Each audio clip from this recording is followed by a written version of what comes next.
വിഷപ്പാമ്പുകളെ പൊതുവെ poisonous snakes എന്ന് പറയാറുണ്ട്. കേരളത്തിൽ എത്ര ഇനം പോയിസണസ് സ്നേക്സ് ഉണ്ട് എന്ന് ചോദിച്ചു കഴിഞ്ഞാൽ ഒന്നുപോലും ഇല്ല എന്നാണ് ഉത്തരം. അപ്പോൾ വിഷപ്പാമ്പുകളില്ലേ എന്ന് ചോദിച്ചാൽ ഉണ്ട്. അപ്പോൾ ഈ വിഷപ്പാമ്പുകൾ പോയിസണസ് സ്നേക്സ് അല്ലെങ്കിൽ പിന്നെ എന്താണ്? അവിടെയാണ് വെനമസ് സ്നേക്സ് എന്ന ഒരു ടേം വരുന്നത്. എന്താണ് വെനമസ് സ്നേക്സ്? വിഷപ്പാമ്പുകൾ. അതിൽ തന്നെ ഹൈലി വെനമസ് സ്നേക്സ് ഉണ്ട്, ഉഗ്രവിഷമുള്ള പാമ്പുകൾ. മൈൽഡ്ലി അല്ലെങ്കിൽ മോഡറേറ്റ്ലി വെനമസ് സ്നേക്സ്, അതായത് മനുഷ്യന് അപകടകാരിയല്ലാത്ത എന്നാൽ ചെറിയ തോതിൽ വിഷമുള്ള പാമ്പുകൾ. ഒട്ടും വിഷമില്ലാത്ത പാമ്പുകൾ, നോൺ വെനമസ് സ്നേക്സ്. അപ്പോൾ എന്താണ് പോയിസൺ, വെനം എന്നീ വാക്കുകൾ തമ്മിലുള്ള വ്യത്യാസം?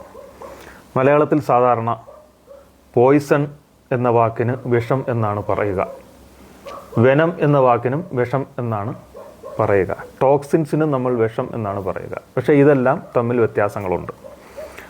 വെനം എന്നത് നമ്മുടെ ഉമിനീര് പോലെ തന്നെ വിഷപ്പാമ്പിൻ്റെ വിഷഗ്രന്ഥിയിൽ ഉൽപ്പാദിപ്പിക്കപ്പെടുന്ന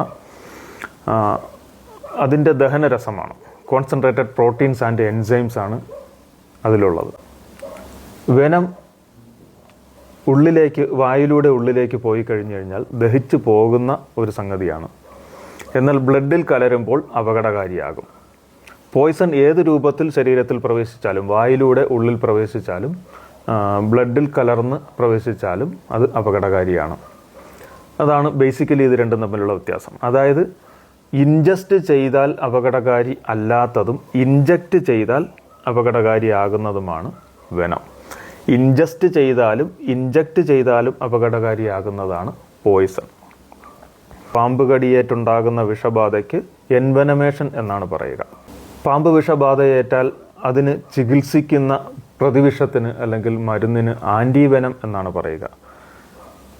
പോളിവാലൻ്റ് ആൻറ്റിവെനം അല്ലെങ്കിൽ മോണോവാലൻ്റ് ആൻറ്റിവെനം, പലതരത്തിലുള്ള ആൻറ്റിവെനംസ് അവൈലബിൾ ആണ്.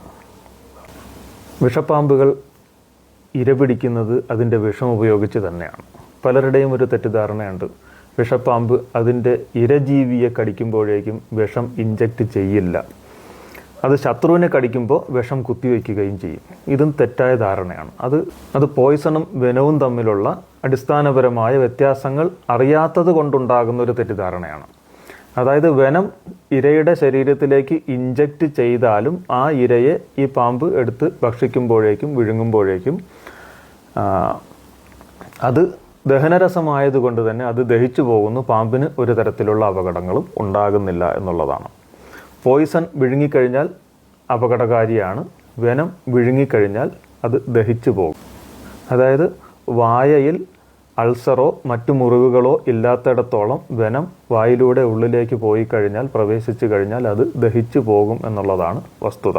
കേരളത്തിലെ സാഹചര്യത്തിൽ വിഷപ്പാമ്പുകളെപ്പറ്റി പോയിസണസ് സ്നേക്സ് എന്ന് സംബോധന ചെയ്യുന്നത് തികച്ചും തെറ്റാണ്. കാരണം കേരളത്തിൽ പോയിസണസ് സ്നേക്സ് ഇല്ല, വെനമസ് സ്നേക്സ് മാത്രമേ ഉള്ളൂ. എന്നാൽ മറ്റ് സ്ഥലങ്ങളിൽ പോയിസണസ് സ്നേക്സ് ഉണ്ട് താനും. ഇന്ത്യയിൽ പോയിസണസ് സ്നേക്സ് ഉണ്ടോ എന്ന ചോദ്യത്തിന് ഉണ്ട് എന്നാണ് ഉത്തരം. കാരണം നോർത്ത് ഈസ്റ്റേൺ സംസ്ഥാനങ്ങളിലൊക്കെ കാണപ്പെടുന്ന റെഡ് നെക്ഡ് കീൽബാക്ക് എന്ന ഒരു പാമ്പ്, അത് ഒരേ സമയം വെനമസുമാണ് പോയിസണസുമാണ്. വെനമസ് എന്ന് പറഞ്ഞു കഴിഞ്ഞാൽ ഹൈലി വെനമസ് കാറ്റഗറിയിൽ വരുന്നതല്ല, എന്നാൽ ചെറിയ തോതിൽ വിഷമുള്ള, വെനം ഉള്ള, എന്നാൽ പോയിസണിൻ്റെ അംശവുമുള്ള ഒരു പാമ്പ് കൂടിയാണ് റെഡ് നെക്ഡ് കീൽബാക്ക്.